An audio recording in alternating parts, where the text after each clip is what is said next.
This video shows how to install Yanhua MQB80 thumb screw fastened interface board. 1. Find the interface board installation area on the instrument according to the visual positioning mark on the interface board. 2. Find the correct positioning holes of D1, D2, D3, and D4 on the instrument.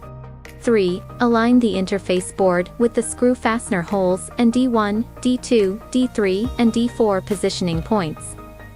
4. Press the interface board down with your left hand, tighten the locking screw with your right hand, the installation done.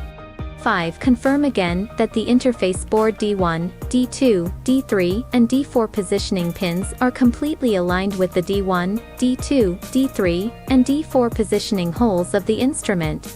Yanhua MQB interface board has the advantages of compact size, precise pin positioning, easy installation, pin connection is firm and stable, not easy to loosen, and safer data reading and writing. Thank you for watching.